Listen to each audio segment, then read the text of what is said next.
стояч. Да, свирка. Да кажа, че по 15 въпроса има. 15 въпроса, да, могат да казват пас или игра. Да, имате 15 въпроса за 180 секунди, имате право да казвате пас. Значи аз чета.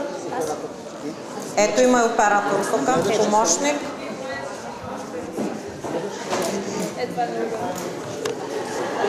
Значи, свърши 180 секунди, тя удава и спираме на четене. Добре, аз ли чета? Да, ти четеш, но ти не го гледай това, ти си гледай твоите въпроси. И комуникирай с тях, те ще излизат за тяхно време, говорят колективно. И да отговарям вярно, невярно?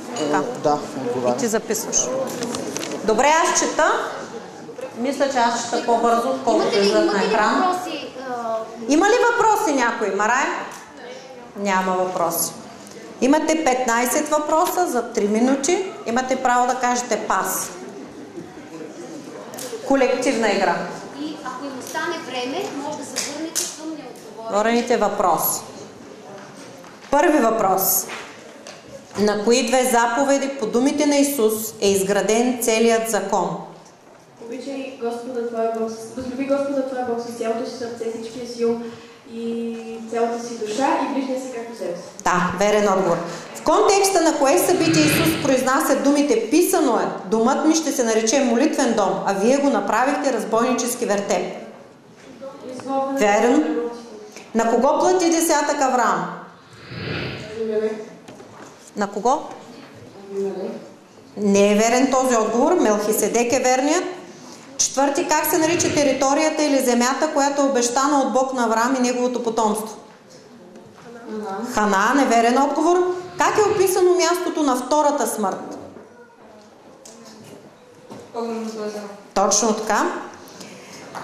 Шести, на кого каза пророк Самуил? Защото непокорството е като окултизма, или чародейството и упорството като безбожие и идолопоклонство. Точно така, верен отговор. Седми, от кой народ произлиза Рут, прабабата на цар Давид? Браво. Осми, с какво се занимаваше Елисей, когато пророк Илия го призова в служение? Добре. Бяха ли арабите в опозиция за построяването на храма след плена? Отговорът е да. Тук е грешен отговор. Десети, каква беше професията на бащата на Йоан Кръстител? Пас, добре. 11. Къде според посланието до Филимон апостол Павел послужи на Унисим за неговото новорождение? Мястото. Добре, пас. Как се казва Божият пратеник, който дойде да говори с Данаил относно бъдещето? Божият пратеник или ангелът, който дойде да говори с Данаил относно бъдещето? Пас. 13. Когато Павел се завърна в Иерусалим от своето трето мисионерско пътешествие, беше посъветван от презвитерите да направи нещо, с което да увери юдеите в своята лоялност към Моисеевия закон. Какво беше това нещо? Какво трябваше? 14. От кое Израилево племе беше пророк Еремия?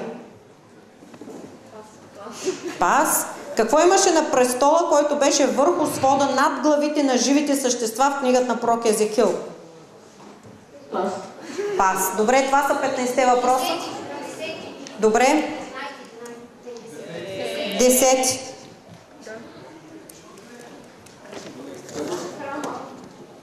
Служеше в храма. Служеше в храма? Кой може да служи в храма? Точно така. Добре, верен отговор.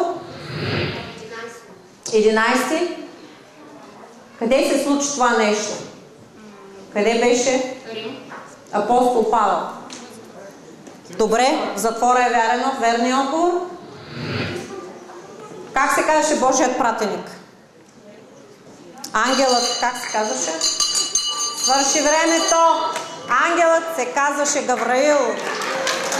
Само двама добри ангели имат написани с имена от Библията.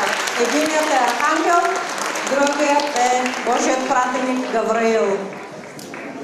Добре. Замече. Мерси.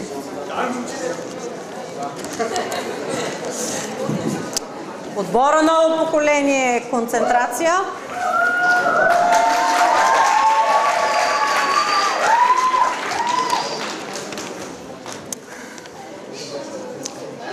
Първи въпрос. За кое място Исус изговори думите: виждате ли всичко това? Добре, аз почвам много бързо, извинявайте.